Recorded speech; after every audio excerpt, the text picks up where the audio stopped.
گرتبوونەوە و ناڕەزایی دەربڕینی خوێندکارانی زانکۆ و پەیمانگاکانی شاری هەولێرە.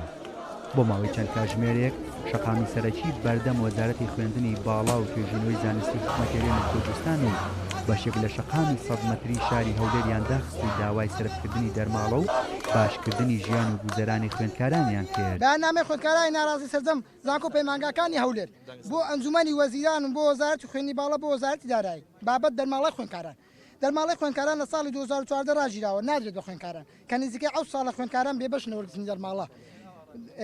لە وەرگرتنی دەرماڵە کە لە ڕابردوودا بە بیانووی شەڕی داعش و قەیرانی دارایی و ئەم دەرماڵەیە وەستێنرا، بەڵام لە ئێستادا هیچ بیانوویەک نماوە بۆ پێدانی دەرماڵە بە خوێندکاران. بۆیە داواکاری هەرچی زووە پێدانی دەرماڵەی خوێندکاران دەست پێ بکاتەوە.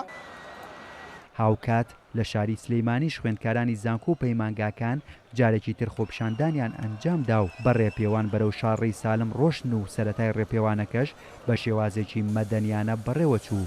دواتر گرژی واڵۆزی لە نێوان خوێندکاران و هێزە ئەمنیەکان دروست بوو بۆ هۆیشەوە چەندین کارمەندی هێزە ئەمنیەکان و خوێندکاران بریندار بوون.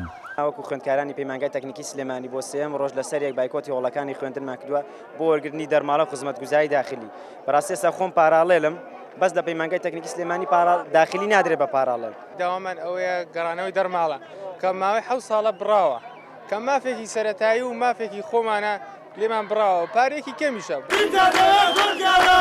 لە چۆمان و چەمچەماڵ و کەلار و هەڵەبجە و خانەقینیش خوێندکاران خۆپیشاندان و ناڕزایەتیان ئەنجامدا و نەچوونەوە هۆڵەکانی خوێندن و داوای دەرماڵەیان کرد.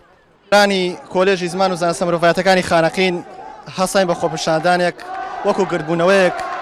ئێمە تەنها یەک شتمان داوا لەو حکومەتە هەیە، تەنها داوای یەک شتەکەین، ئەویش مافێکی سەرەتایی خۆمانە. بە دەرماڵەی خۆمان تەلبەی وایە لە ڕێگەی دوورۆتێ لە سمودۆتێ لە داخلی وایە ئەوەی لە ڕێگەی دوورۆتێمانی 150,000 بۆ 100,000 داتەکرێ.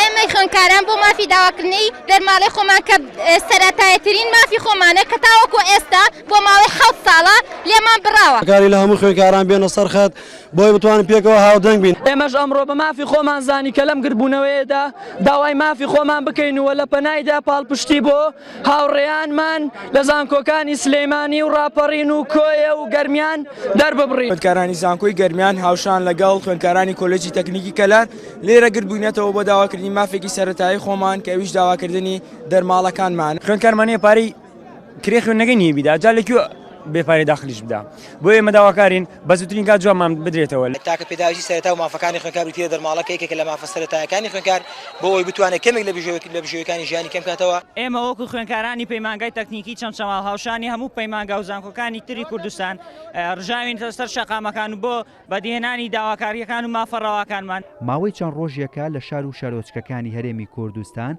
خوێندکارانی زانکۆ و پەیمانگاکان خۆپیشاندان و ناڕەزایەتیان دەست پێ کردو و ڕای دەگەێنن. بەردەوام دەبن لە ناڕەزایەتی دەربڕین تا ئەو کاتی حکومەتی هەرێم دەرماڵەی خوێندکاران دەگەڕێنێتەوە و کار دەکات بۆ باشکردنی ژیان و گوزەرانی خوێندکاران، چونکە پێیان وایە لە ئێستادا بەراورد بە چەند ساڵی ڕابردوو دۆخی دارایی و ئابووری هەرێمی کوردستان باش بووە و هیچ بیانوویەک نییە لە ئێستادا بۆ بڕینی دەرماڵەی خوێندکاران. هێمن کەمال، کورسات نیوز، سلەیمانی.